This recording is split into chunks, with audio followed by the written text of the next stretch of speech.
morning, garden friends. I'm here in the pond on this bright and early, sticky morning. I thought today I would give you a quick garden tour of all the different flower gardens. It's been a while since we've been in here, almost a month I think. It's now first week of August. And yeah, I feel like the summer is just blowing by, and it kind of is. Unfortunately, it's been really, really hot the last week, and it's just so tough to be out in the garden for any length of time. As you know, I've been complaining about the heat all summer. I just don't like the heat. I can't work in the heat. So I try to get up early and get a few hours in before I'm driven inside. And that's pretty much where I stay until the evening cools off a little bit, and then I can go back outside. So, the gardens are suffering as a result a little bit, but things are growing and changing almost daily, and I feel like I'm missing it, or missing documenting it. So I thought today would be a nice little walk around. I'm not going to go into great detail in any of the gardens, but just show you some things that are really kind of fun and interesting, things that have changed in the last month. And some new plantings, which is always exciting. And just kind of a general update on where the gardens stand, again, this first week or so of August. So let's take a walk around and see what's going on. Now, I should preface this video by saying I didn't go around to the gardens and clean up anything prior. So you're going to see the gardens in their raw state, their unprepared state, basically the state that they're in when I'm not videoing. So here in the pond garden, as you can see, I've got hoses out.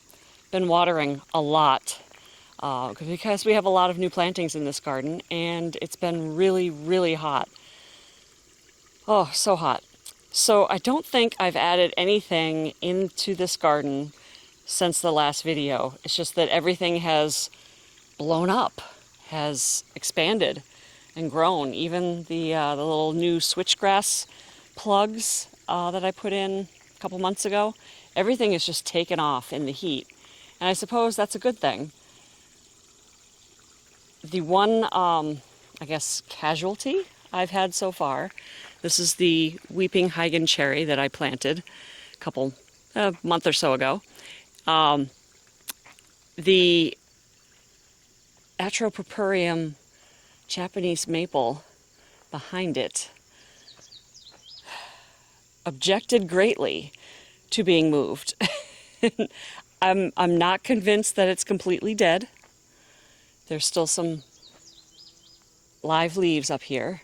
But after I sort of shifted it a little bit in its spot when I planted this weeping cherry to raise it up a little bit, it just said no. So I haven't lost all hope yet, but this may be a casualty. The clethra is in full bloom, and I just heard a bee, but it's a little early for everybody to be moving. But it has been covered in bees all day long.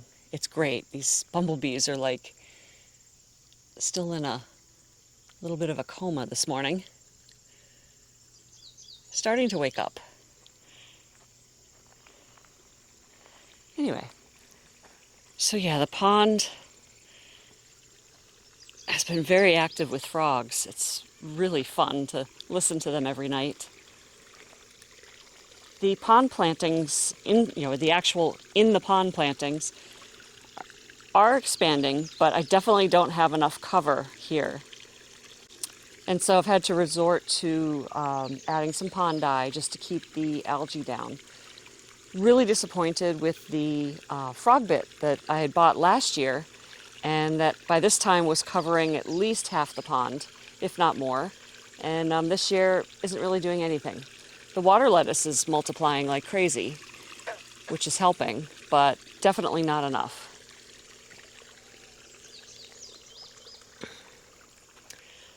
A lot of the flowers that I planted in here are in full bloom. So we have some lovely ironweed. And we've been seeing all kinds of pollinators in here. And the Verbena hastata, the swamp verbena, again, another sleeping bumblebee. Wake up, little buddy. The mountain mint has been host to many bumblebees and other insects, all sorts of native flies and insects. Wow, this place is just covered in sleeping bumblebees. Look at that. They're everywhere. Aw. And the, Joe Pyeweed. So I'm holding the camera at eye level. That's got to be like 7 feet tall. Again, loaded with pollinators. It's been great. The swamp milkweed is blooming.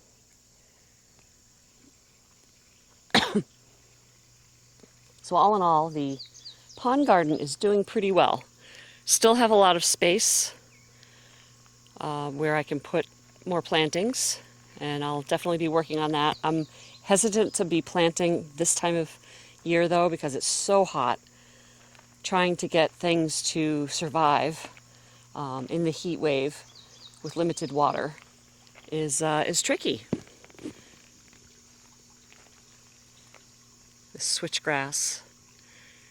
I don't know if the camera's going to pick this up, but these little flowers, technically, I guess, they're this beautiful sort of cranberry color. This is the ruby ribbon switchgrass.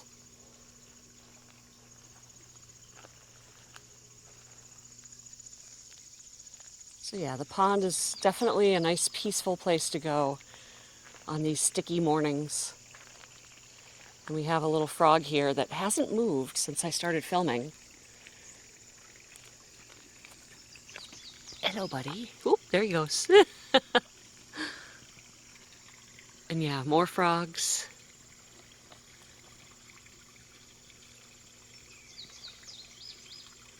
Oh, climbing out on the lily pad.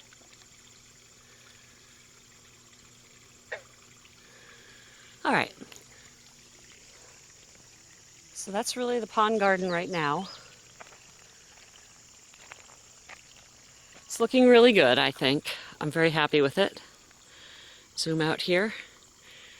Still have some more plantings to put in, and hoping for a big push this fall to get some of these blank spaces filled in before winter to conserve soil, especially over there where there's a lot of blank soil under the weeping cherry. Hope to get some of that planted up before winter.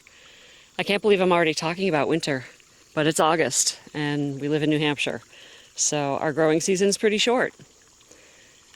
Okay, let's go on to the herb garden up here. All right, here's the herb garden up at the corner of the house. Let me just back up here to the carport. Here's the one container that I planted this year, and the nasturtiums are actually in the ground in front of the container, but they actually look like part of the planting, which is pretty cool. The cosmos, Bright Lights cosmos, are taking a little bit of a break. I cut them back hard.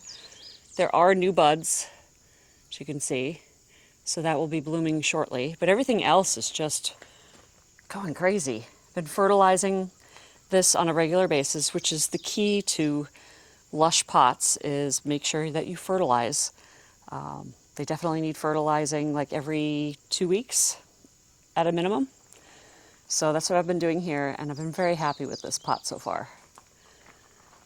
The rest of the herb garden is just insane, crazy insane. The Verbena bonariensis that popped up randomly, doing really well, and mixed in with the dill. I just love the contrast between the two. The phenomenal lavender has been going gangbusters, and every day it is loaded with happy bumblebees. It's almost done. I should cut it back, but I just can't yet because every morning I'm greeted with the buzzing of like dozens of bumblebees. So there's still some flowers left in here, and eventually I will have to cut this back. The pineapple sage is probably about 2 feet high at this point. Hasn't bloomed yet. When it does, I'll be sure to show that to you. If it does, it may not. but bright red blooms, really beautiful. So the rest of this herb garden is basically just a beehive of activity. Literally, it's buzzing with so many bees. And that's mainly because I just let the herbs do what they're going to do. So the oregano has flopped over due to some heavy rains, but it is also loaded with bees every day. And the marjoram, the same thing, just loaded with pollinators every day. Because it's been so hot, I haven't been in here to cut back the basil. So all of the basil is blooming, including the stuff that we like to eat. So I really have to get in here and cut that back. But what I noticed is the bronze fennel is starting to bloom. Let me see if I can zoom in over here. Look at that flower. Just so pretty.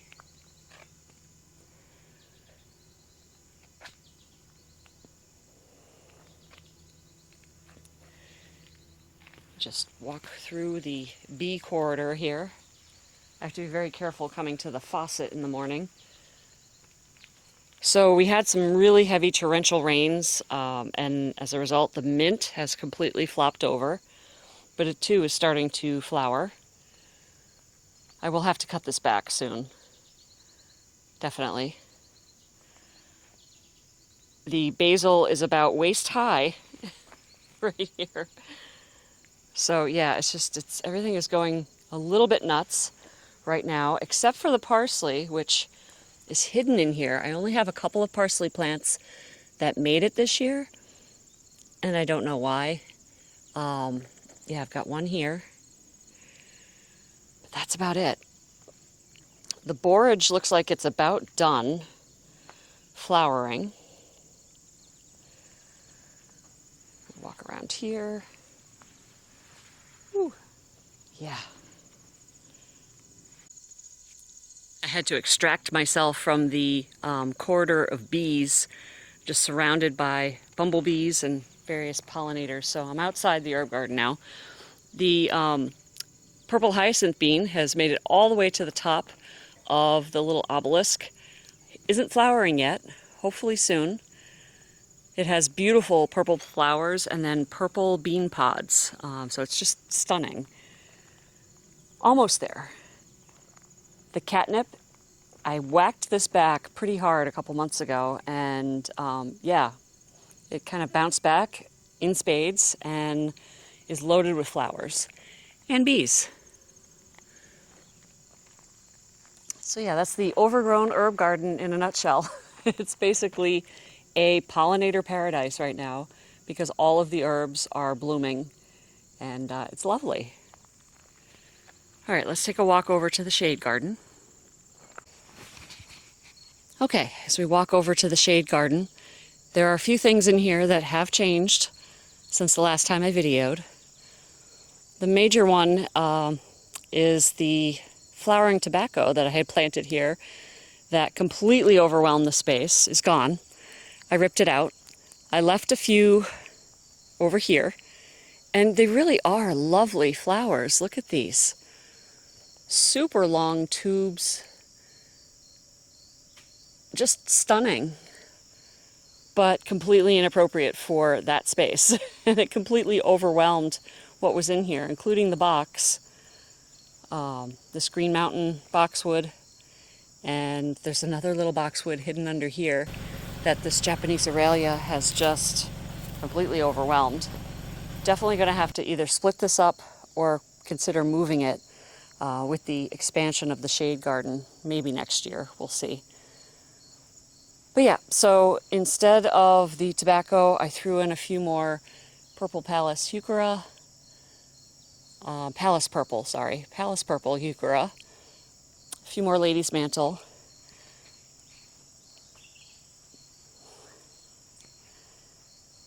Yeah, let's see, what else has changed in here? Oh yeah. So I ripped out a lot of the foxgloves in here. I was getting more and more frustrated with this spot because it is dry shade, and nothing really seems to do really well in it, especially this time of year. So I moved a geranium macrorrhizum from up above. I believe this is Ingerswen's variety. And I broke up one plant into dozens of pieces and planted it here at the base of the wall. This will grow into a lovely evergreen mass that will cover this area throughout the year and tolerates dry shade, which is right underneath this maple. So it looks a little rough right now, but I think this will fill in and look really nice. The other thing you've probably already noticed are the naked ladies have popped up. And that's really why I wanted to do this video, because like 2 weeks ago these were starting to pop up and I'm like, I gotta get in here and show people this. But look at these. Aren't they just so pretty? Trying not to step on any of the new geraniums here as I walk through. And it looks like the bulbs are multiplying. There's definitely more blossoms this year than there have been in past years. And I've done nothing. I don't do anything for these. They just pop up. So pretty. All right, back out into the outside of the shade garden, looking back at the naked lady lilies. Every year I sort of struggle with these. These were planted by a previous homeowner. And in the spring, the foliage comes up with the daffodils and looks great for about a month. And then it looks like crap as the foliage dies back. So I'm considering moving these naked lady lilies in the fall. Once these blossoms die down, I can dig them up and move them somewhere else where I can hide the foliage a little better. I have to think about where I'm going to put that though, because I still want to be able to see them. But yeah, so that's something for the list this fall. Let's continue walking along here. We'll go inside the shade garden.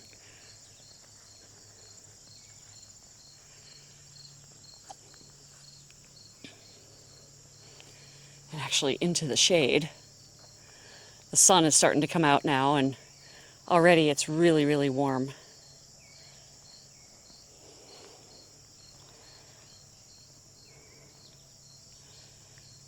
Still have a few blooms. The blooms are definitely starting to wind down. It's more of a foliage garden at this point. Some of the hostas are still blooming, but lots of interesting foliage textures, shades, shapes.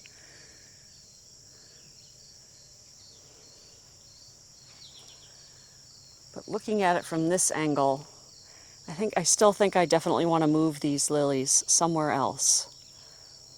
We'll see. Put my thinking cap on. The bleeding heart foliage is starting to die back. And again, another, something to contemplate. What else can I put here that will hide this foliage that's dying back? That isn't a hosta, because as we know, I've lost a lot of hostas in this garden due to voles, so I'm not necessarily looking to add more hostas.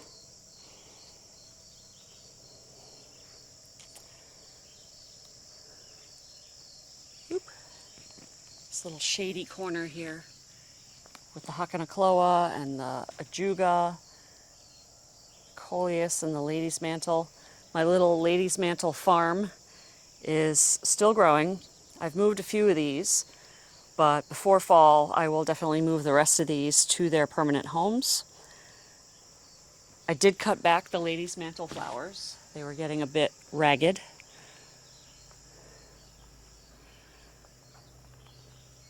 The Annabelle is doing pretty well despite the torrential rains we've had recently. And actually, let me show you. You can see the effect of the torrential rains right here on the patio. It started to, as we leave the patio, it started a little washout here. So that's got to be repaired. But despite that, the Annabelle hasn't flopped too badly. Probably because it's supported by other foliage around it.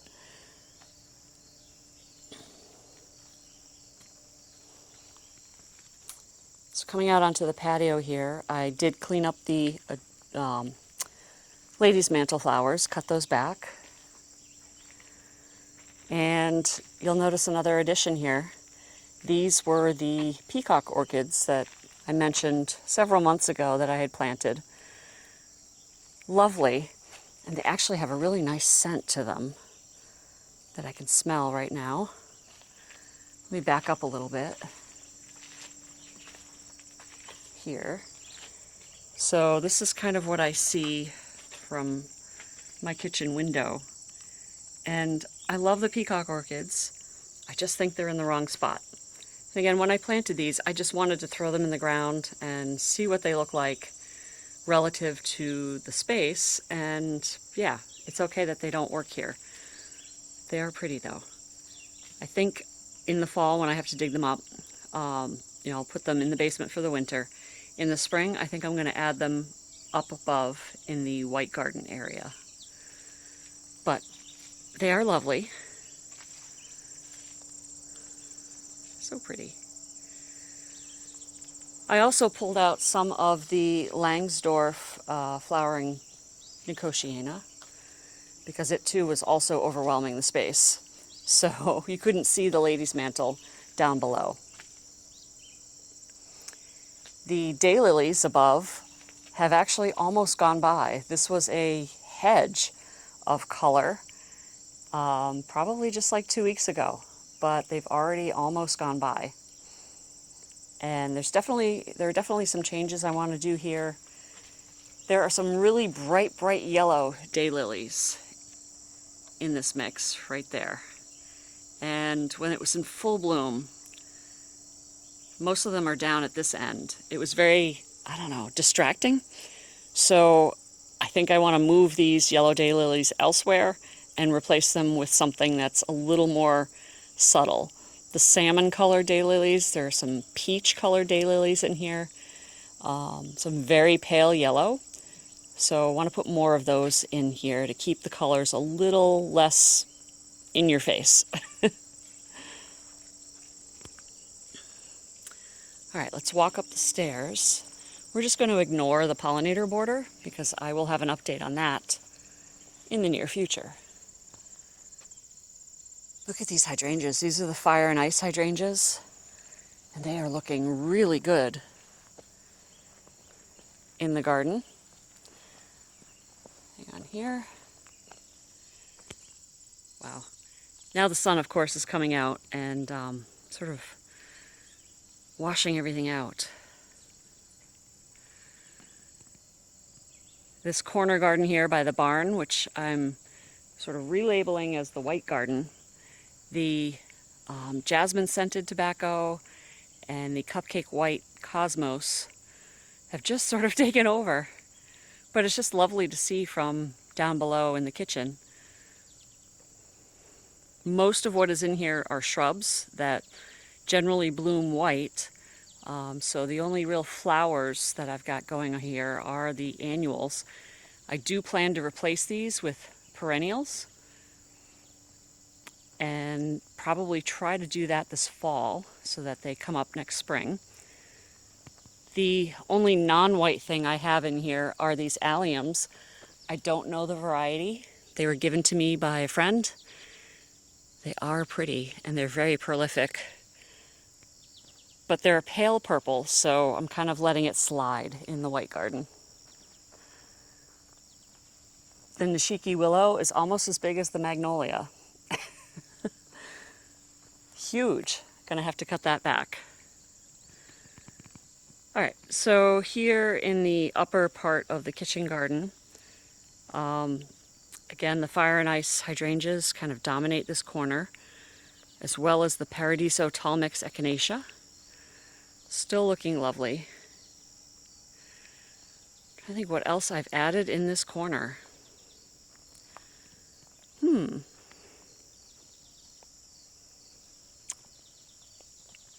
Annabelle hydrangeas, flowering. Again, this is their first year up here, so not too bad for being yanked out of the ground, split up, and shoved in here. They're flowering on their first year after being transplanted, so I'm pretty happy with that.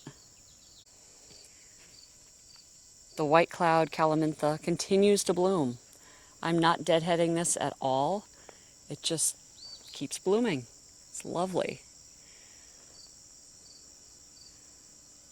Now there's one addition here in the, I guess this is technically the kitchen view garden. It's a little yew, and unfortunately I can't at the moment find the tag. I will have to look this up, but basically it is a spreading yew. It kind of lays down as opposed to growing vertically. I just thought it was really adorable, and yeah, kind of panicking right now that I can't find the tag for it. So I will do some research and get the name for it, but I thought it was a good spot here to add some continual winter interest once all of this deciduous foliage dies back. I have something to look at here in the garden.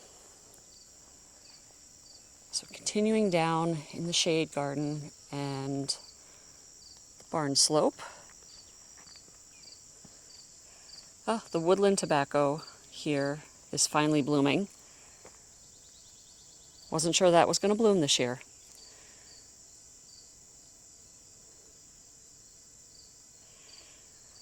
The hillside black beauty Simisfuga, or Actea now, technically, has had these blossoms forming for about a month now. I wish it would kind of get on with it and bloom so we could see their blooms. All right, turning to the barn slope garden. There have been some additions here, and again, like I said earlier, this is unedited. I didn't go through the gardens and clean anything up beforehand. So you will see weeds like those. So a lot of these things were here before. We had the Pieris and the boxwood with the stones because it was being dug out by some sort of rodent, we think a woodchuck.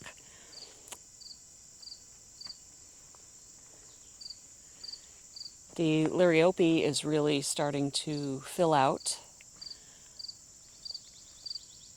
as well as the Pennsylvania sedge plugs that I got.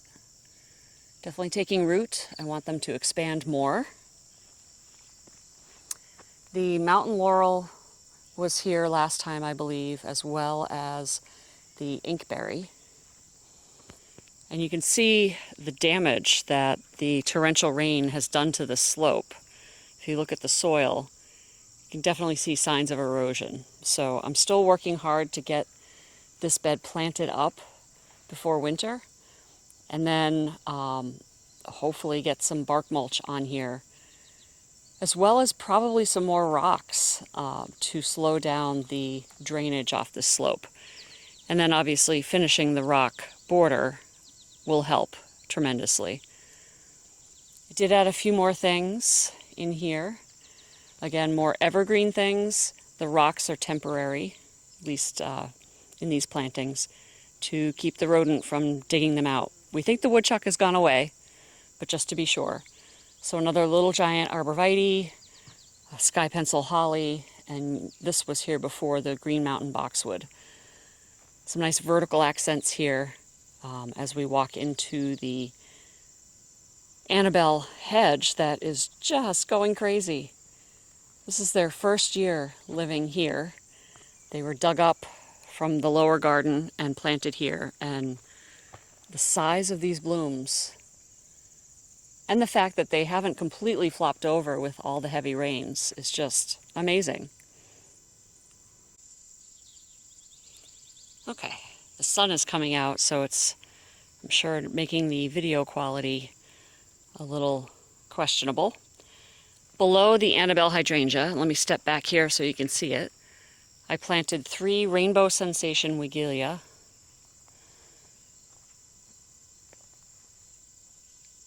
which hopefully will help hold this slope. But the foliage is really interesting on these. It'll have beautiful flowers, pink flowers, but it has red stems and then this lovely foliage that I think will add nice interest for the rest of the year. Swing over here. This is where a lot of the work has been done. I've been doing it the last month, trying to fill this space in We have the Hellenbonstein lamb's ears, which are taking off already. These were small little plants just like a month ago. And already they are huge. You'll notice there are some new additions in this garden, as well as some rearrangements of things that were already here. Up here I have 3 9-barks. Let me get up close here. 3 9-barks. They're called Little Devil. And the leaves are really small. Give my hand for reference. And they're this lovely burgundy color, which isn't showing up as well as I would hope in this light. But yeah, they're adorable. We'll get like 4 feet tall, maybe, and wide. So yeah, I thought that was a nice contrast with the little lime prime hydrangeas, which, as you can see, are doing really well this year. These are only a couple of years old, and they're already huge. All right, so I moved the tiny tough stuff, not tiny, yeah, tough stuff hydrangea. The tiny tough stuffs are over there. Move the tough stuff hydrangea here, where it gets a little more shade. It's not quite in the baking sun. As you can see, the foliage was a little bit torched. Green Mountain boxwood, and again, those stones will go away. I just haven't pulled them yet. I had a little giant arborvitae here. I think it's adorable, little ball. So I decided to add a few more in front of the Coosa dogwood. I think that's just a fun way to surround the Coosa dogwood. I will eventually add perennials, more perennials in this space, but I like these little arborvitae balls marching across the garden in front of the Coosa dogwood. I have a couple of other interesting additions. These are little hottie hydrangeas, panicle hydrangeas. 3 of them. And they're only like 2 feet tall at this point. I don't think they'll get much taller, maybe 2.5 feet tall. They'll stay pretty low. But as you can see, they're just covered in blossoms. The other exciting addition, and I really am excited about this, is a jade butterfly's ginkgo. Look at how adorable this thing is. Now this is going to get 12 to 15 feet tall, so it will be a small tree that will complement the Coosa dogwood, but it's a very slow grower, so it'll take many years before it reaches that height. But I saw it and had to have it. Look at underneath. The trunk has a little bit of a curve to it, but I think that sort of adds to its charm. I'm very excited about this. Let me step back here. Again, you can see more damage from the heavy rains, washout. So you'll notice I took out the rose campion. This is a sedum, which is now called something different. Begins with an H. I'll put it on the screen. I don't know what variety this is. I had this in the pollinator border, dug it out, shoved it in the corner, meaning to plant it somewhere else, and forgot about it. It's still alive. But it has these lovely purple stems that I think go well with some of the purple foliage that I've got in this garden. So decided to replace the rose campion with this. I think it fits better. And yeah, overall this bed is looking a lot better. Still have some things to stuff in here. Some perennials, including here is Rudbeckia demii. Put that on the screen. Clusters of yellow, like black-eyed Susan type flowers. So I've got clusters of those around the garden. I grew these from seed. And yeah, here's another cluster up here. There are some further over toward the other edge of the garden. yeah, that'll add a nice pop of yellow, hopefully, next year. But all in all, I think this part of the garden is almost done. Just needs some more perennials to fill in the spaces, and then the shrubs just need to grow to cover the bark mulch. But yeah, watch this space. This will definitely be developing more over the coming months. Well, I think that's it for today. Just a quick walk around to look at a few of the highlights in the garden. A lot has changed. A lot is moving faster than I expected it to, blooming and then gone. But I guess that's the effect of the heat. So it's definitely affecting me for sure. Anyway, I'm glad I was able to show a few things to you, new things, exciting things. There will be more, definitely, especially once the weather cools off and I can start to plant again and not have to worry about plants just dying because of lack of water or the excessive heat. So yeah, I think that's it for today. Thank you for joining me. I do appreciate that you're here. And come back again and see what's growing in the garden. Take care. Bye.